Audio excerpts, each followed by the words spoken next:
Hey guys, welcome to the third lecture of the chapter Neural Control and Coordination. I am Harish Kumar और इस lecture में हम nervous tissue के बारे में पढ़ेंगे। ठीक है, नर्वस सिस्टम में हम क्या पढ़ेंगे? नर्वस टिश्यू के बारे में। तो चलो ये लेक्चर शुरू करते हैं। चलिए तो बात करते हैं नर्वस टिश्यू के बारे में। नर्वस टिश्यू यानी कि नर्वस सिस्टम के अंदर नर्वस टिश्यू हम पढ़ते हैं। याद रखिएगा, जो नर्वस सिस्टम है ना, वो उसका ऑरिजिन जो होता है एक्टोडर्मल होता है। ठीक है, जो नर्वस टिश्यू होंगे उनका ऑरिजिन कैसा होगा? मोस्टली आप देखोगे एक्टोडर्मल होगा। आप याद कर लो, एक्टोडर्मल होता है नर्वस सिस्टम का ऑरिजिन। मतलब क्या एक्टोडर्मल मतलब क्या, आपको पता है? एम्ब्रायनिक डेवलपमेंट के समय, जब जाइगोट से एम्ब्रायो बना था, एम्ब्रायो डेवलपमेंट के समय 3 जर्म लेयर बनती है। एक होता है एक्टोडर्मल, एक होता है मीजोडर्मल और एक होता है एंडोडर्मल। जो एक्टोडर्मल जर्म लेयर है उसी से बनती है नर्वस सिस्टम। ठीक है, एक्टोडर्मल जर्म लेयर से ओरिजिनेट होता है नर्वस सिस्टम, इसीलिए हम कहते हैं नर्वस सिस्टम का जो ओरिजिन है वो एक्टोडर्मल है। ठीक, अब देखिए cells of nervous system. Nervous system के अंदर हम कौन कौन से सेल्स की बात करेंगे? आपको पता है सेल्स मिलकर क्या बनाता है? ग्रुप ऑफ सिमिलर सेल्स, उसे हम टिश्यू कहते हैं। ठीक है, तो नर्वस टिश्यू किससे बनेगा? सेल से। तो उन्हीं सेल्स की हम बात करेंगे, cells of nervous system. Neuron, जिसे हम नर्व सेल भी कहते हैं, और साथ ही साथ न्यूरॉन के साथ साथ आपको न्यूरोग्लियल सेल्स भी देखने को मिलेंगे। तो नर्वस सिस्टम के 2 सेल्स, एक हो गया न्यूरॉन, एक हो गया न्यूरोग्लियल। न्यूरोग्लियल सेल्स वो सेल्स है जो कि न्यूरॉन्स के आसपास प्रेजेंट होती है। ठीक है, neuroglials are supporting cells around neurons. ठीक है, अब ये जो न्यूरोग्लियल सेल्स है ना, ये पीएनएस में अलग होती है, सीएनएस में अलग होती है। देखो, सेंट्रल नर्वस सिस्टम में आपको न्यूरॉन तो देखने को मिलेंगे, पेरिफेरल नर्वस सिस्टम में भी आपको न्यूरॉन देखने को मिलेंगे। ठीक है, लेकिन सेंट्रल नर्वस सिस्टम में जो न्यूरोग्लियल सेल्स आपको देखने को मिलेंगे वो है एस्ट्रोसाइट्स, ओलिगोडेंड्रोसाइट एंड माइक्रोग्लियोसाइट्स। और पेरिफेरल नर्वस सिस्टम में जो आपको न्यूरोग्लियल सेल देखने को मिलेगा वो है बस एक श्वान सेल्स। ठीक है, श्वान सेल्स। चलिए तो वापस से नर्वस सिस्टम के अंदर हम 2 सेल्स के बारे में पढ़ते हैं, एक न्यूरॉन, एक न्यूरोग्लियल सेल्स। न्यूरोग्लियल सेल्स वो होते हैं जो कि न्यूरॉन्स के आजू बाजू प्रेजेंट होते हैं एज सपोर्टिंग सेल्स। ठीक, सीएनएस और पीएनएस, सेंट्रल नर्वस सिस्टम और पेरिफेरल नर्वस सिस्टम, दोनों ही क्या है? नर्वस सिस्टम है। तो दोनों के अंदर आपको न्यूरॉन्स तो देखने को मिलेंगे ही। ठीक है, क्योंकि न्यूरॉन जो है वो एक नर्वस सिस्टम का सेल है। तो सेंट्रल नर्वस सिस्टम और पेरिफेरल नर्वस सिस्टम दोनों में ही न्यूरॉन है, दोनों में ही न्यूरोग्लियल सेल भी है। बस फर्क ये है कि सेंट्रल नर्वस सिस्टम के ये 3 न्यूरोग्लियल सेल है और पेरिफेरल नर्वस सिस्टम में सिर्फ यही एक न्यूरोग्लियल सेल है जिसे हम कहते हैं श्वान सेल्स। बोलो, समझ में आई? चलिए, कुछ टफ नहीं है, अभी तो आसानी है। Moving on to the next slide. अब सुनिए स्टूडेंट, नर्वस सिस्टम जो होता है वो बना होता है नर्वस टिश्यू का। अरे सर, ये भी कोई बोलने वाली बात है? ये तो हमें पता ही है, नर्वस सिस्टम जो है वो नर्वस टिश्यू का ही बना होगा। ठीक, तो nervous system is composed of nervous tissue. अब मैं आपसे टिश्यू का डेफिनेशन पूछूं तो आप क्या बोलोगे? टिश्यू का डेफिनेशन होता है, we know tissue is a group of similar cells. तो जो नर्वस टिश्यू होगा ना, वो भी किससे बना होगा? एक ग्रुप ऑफ सिमिलर सेल्स, और वो सेल्स है न्यूरॉन्स। बहुत सारे न्यूरॉन्स इस तरीके से प्रेजेंट है। ठीक है, बहुत सारे न्यूरॉन्स। ठीक, ग्रुप ऑफ सिमिलर सेल, सारे के सारे कैसे? सिमिलर है। ठीक है, सारे के सारे न्यूरॉन्स है। ठीक, पर यहाँ पे ही टिश्यू का डेफिनेशन कंप्लीट नहीं होता। टिश्यू का तो पूरा डेफिनेशन है, tissue is a group of similar cell along with the intercellular substances. ठीक है, तो ये तो सिमिलर सेल न्यूरॉन प्रेजेंट है, इनके आजू बाजू ये इंटरसेलुलर सब्सटेंसेस है, यानी कि ये क्या है? न्यूरोग्लियल सेल्स है, सपोर्टिंग सेल, न्यूरोग्लियल सेल, जो कि न्यूरॉन्स के आजू बाजू प्रेजेंट होती है एज इंटरसेलुलर सब्सटेंसेस। तो अब इसको, इस पूरे को मैं कह सकता हूँ क्या? Nervous tissue. ठीक है, nervous tissue, group of similar cell, यानी कि न्यूरॉन्स प्रेजेंट है बहुत सारे, अलॉन्ग विथ इंटरसेलुलर सब्सटेंसेस, यानी कि यहाँ पे न्यूरोग्लियल सेल्स प्रेजेंट है। ठीक है, ऑलराइट, बात समझ में आया? नर्वस टिश्यू समझ में आया? अब सुनिए, न्यूरॉन्स के, ये जो न्यूरॉन्स है, इनके सभी न्यूरॉन्स के सभी इस सेल बॉडी वाले पार्ट, ठीक है, कलेक्शन ऑफ सेल बॉडी, इसको हम क्या कहते हैं, कलेक्शन ऑफ सेल बॉडी, हर एक न्यूरॉन का सेल बॉडी, ठीक, सेल बॉडी ये पार्ट है, ये जो है इसे सेल बॉडी कहते हैं, ठीक है, सेल बॉडी या इसका एक और नाम है साइटोन। अभी हम आगे जब पढ़ेंगे न्यूरॉन का स्ट्रक्चर वहाँ पे मैं आपको बताऊंगा, ये सेल बॉडी है, ठीक है। तो सारे न्यूरॉन्स के सेल बॉडी यानी कि कलेक्शन ऑफ सेल बॉडी का अलग अलग नाम होता है अलग अलग सिस्टम में। अगर हम बात करते हैं कलेक्शन ऑफ सेल बॉडी का इन सेंट्रल नर्वस सिस्टम, तो हम कलेक्शन ऑफ सेल बॉडी के लिए टर्म यूज करते हैं न्यूक्लियाई। समझ में आया? कहीं पे भी अगर आप ये शब्द देख लिए ना न्यूक्लियाई, तो समझ जाना it is a collection of cell body in central nervous system. लेकिन अगर यही सेल बॉडी का कलेक्शन जब हम पेरिफेरल नर्वस सिस्टम में देखते हैं तो नाम बदलकर गैंग्लिया हो जाता है। यानी कि ये जो है कलेक्शन ऑफ सेल बॉडी, ठीक है, सारे न्यूरॉन्स के जो सेल बॉडी है, कलेक्शन ऑफ सेल बॉडी, इनको अगर हम CNS में पढ़ेंगे तो उसके लिए हम टर्म यूज़ करेंगे न्यूक्लियाई, और इसी को अगर हम PNS पेरिफेरल नर्वस सिस्टम के अंदर पढ़ेंगे तो हम टर्म यूज़ करेंगे गैंग्लियाई। बोलो समझ में आया? उसी तरीके से कलेक्शन ऑफ एक्सॉन, ये जो है ये एक्सॉन है, ठीक है, ये जो लंबा सा लॉन्गेस्ट पार्ट ऑफ न्यूरॉन आपको दिख रहा है ना, इस न्यूरॉन का सबसे लंबा पार्ट, लॉन्गेस्ट पार्ट, इसे हम कहते हैं एक्सॉन। तो अगर हम कलेक्शन ऑफ एक्सॉन की बात करें सेंट्रल नर्वस सिस्टम में तो हम उसके लिए टर्म यूज करेंगे ट्रैक्ट। ट्रैक्ट बेसिकली क्या है? It is a collection of axon when we study central nervous system, ठीक है, सेंट्रल नर्वस सिस्टम के अंदर कलेक्शन ऑफ एक्सॉन को हम कहते हैं ट्रैक्ट। और peripheral nervous system, peripheral nervous system के अंदर वही नाम बदलकर हो जाता है नर्व। मैंने आपको कहा भी था, नर्व का डेफिनेशन भी मैंने आपको पढ़ाया था, ठीक है, nerve is a collection of axon, जब मैं आपको पेरिफेरल नर्वस सिस्टम पढ़ा रहा था, याद आया?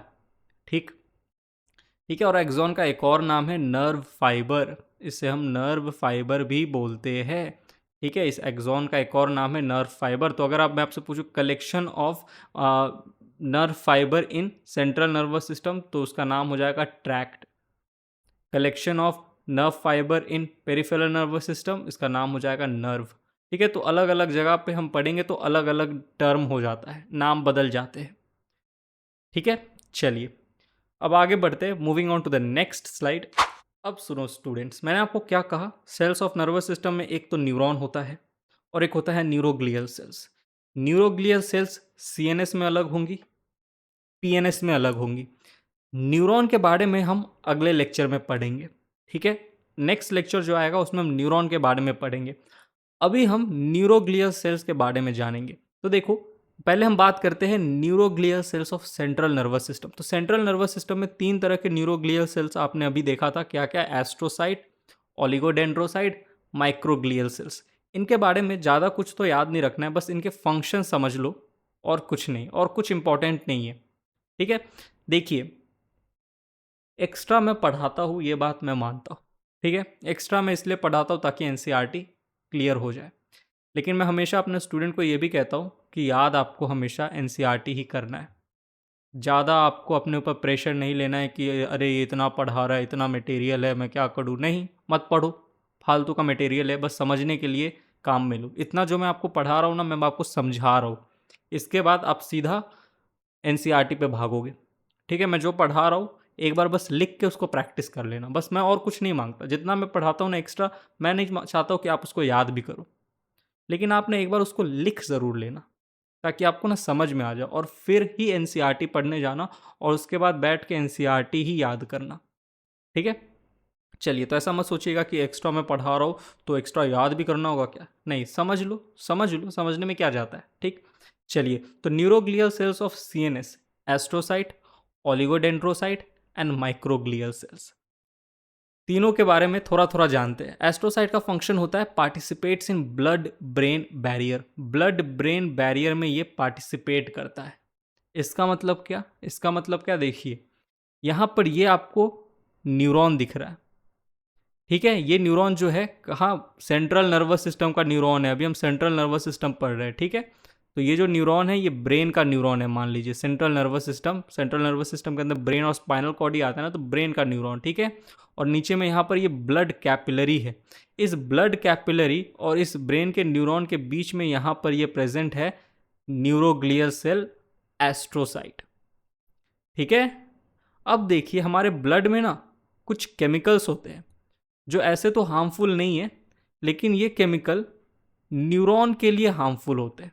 हमारे बॉडी में ये केमिकल प्रेजेंट है, हमें कुछ हार्म नहीं पहुंचाएंगे। ब्लड कैपिलरी में कुछ केमिकल प्रेजेंट है जो ब्लड वेसल को कोई हार्म नहीं पहुंचाएंगे। नॉर्मली देखा जाए तो हमारे बॉडी को भी कोई हार्म नहीं पहुंचाएंगे, लेकिन यही केमिकल अगर न्यूरॉन में चले जाए तो न्यूरॉन के लिए ये केमिकल न्यूरोटॉक्सिक हो जाते हैं, न्यूरोटॉक्सिक। ठीक है, उन्हें हम न्यूरोटॉक्सिन बुलाते हैं, न्यूरोटॉक्सिक हो जाएंगे। तो ब्लड कैपिलरी से वो केमिकल ब्रेन तक ना जाए, ब्रेन के न्यूरॉन तक ना जाए, और न्यूरॉन के लिए न्यूरोटॉक्सिक ना हो जाए, इसलिए बीच में एस्ट्रोसाइट होता है। ठीक है, तो एस्ट्रोसाइट क्या करता है, prevents the entry of neurotoxin from blood capillary into the brain. ठीक, चलिए, तो ये एस्ट्रोसाइट का फंक्शन है, participate in blood brain barrier, blood capillary और ब्रेन के बीच में, यानी कि ब्लड और ब्रेन के बीच में एक बैरियर बना देता है। ठीक है, चलिए, ब्लड कैपिलरी और ब्रेन न्यूरॉन के बीच में एक बैरियर बना दिया किसने, एस्ट्रोसाइट ने, ताकि जो एंट्री है न्यूरोटॉक्सिन का वो प्रिवेंट हो जाए। ऑलराइट, चलिए, ओलिगोडेंड्रोसाइट की अगर हम बात करें तो ओलिगोडेंड्रोसाइट का फंक्शन होता है formation of myelin sheath in CNS. Excuse me. देखिए, जो आपका ओलिगोडेंड्रोसाइट है ये क्या करेगा, माइलिन शीथ का फॉर्मेशन करेगा। माइलिन शीथ क्या है, एक कवरिंग है जो एक्सॉन के ऊपर में आपको देखने को मिलती है।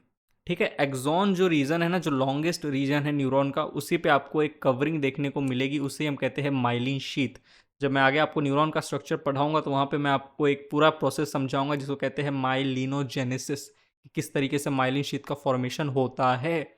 ठीक है, एक्सॉन वाले रीजन पे। ऑलराइट, तो इस माइलिन शीथ के फॉर्मेशन में मदद करता है सेंट्रल नर्वस सिस्टम में कौन, ओलिगोडेंड्रोसाइट। यानी कि सेंट्रल नर्वस सिस्टम के जो न्यूरॉन्स है, उन न्यूरॉन्स का जो एक्सॉन वाला रीजन है उस पर अगर माइलिन शीथ को बनाना है तो मदद कौन करेगा, ओलिगोडेंड्रोसाइट। देखिए, ये आपका क्या है, न्यूरॉन।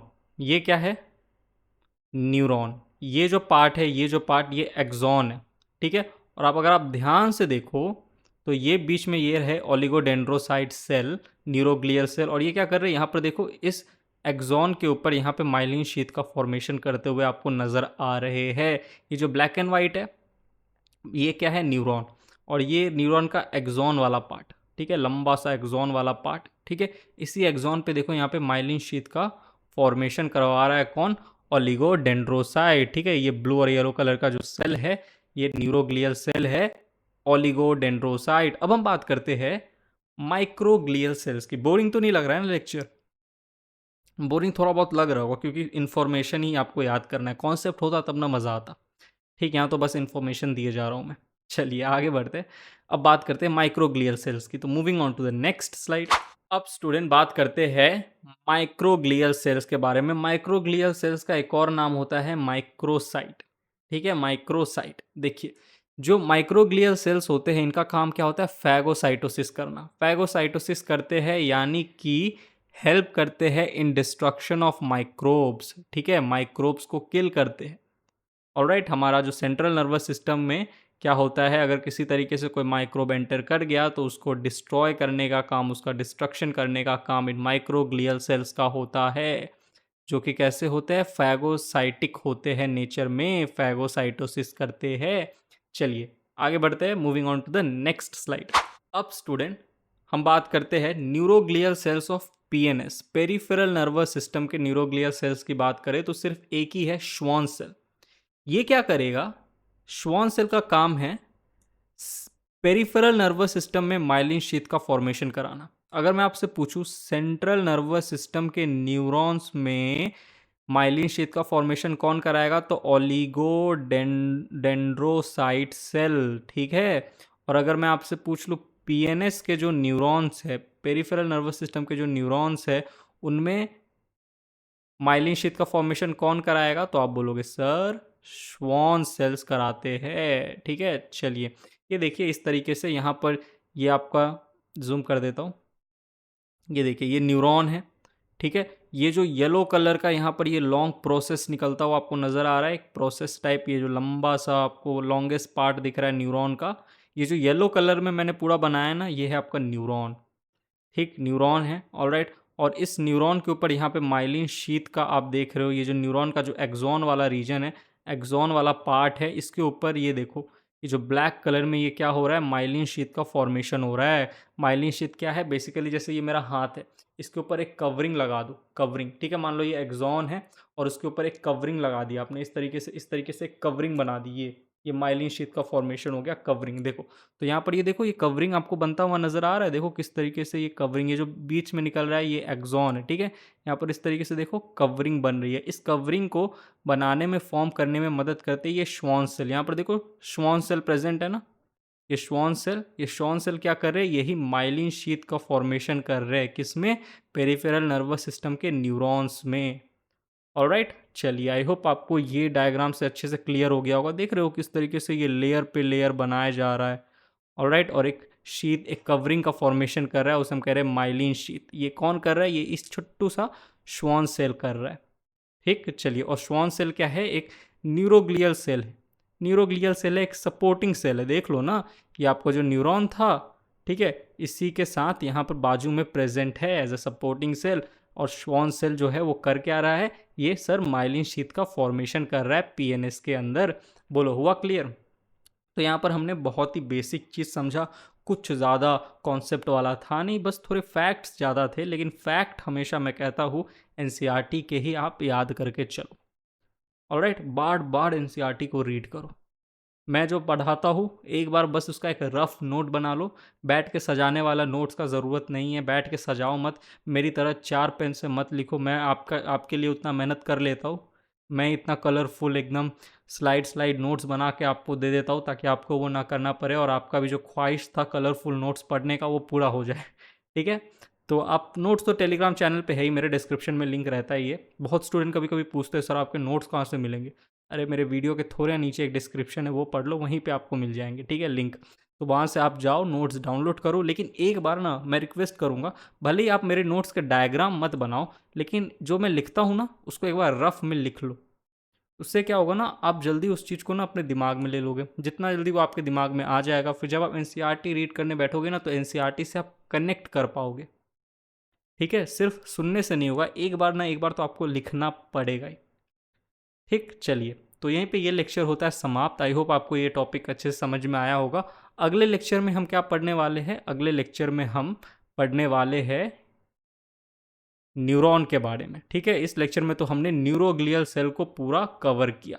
ठीक, तो मिलता हूँ मैं आपसे अगले लेक्चर में of neural control and coordination. तब तक के लिए bye, thank you, take care.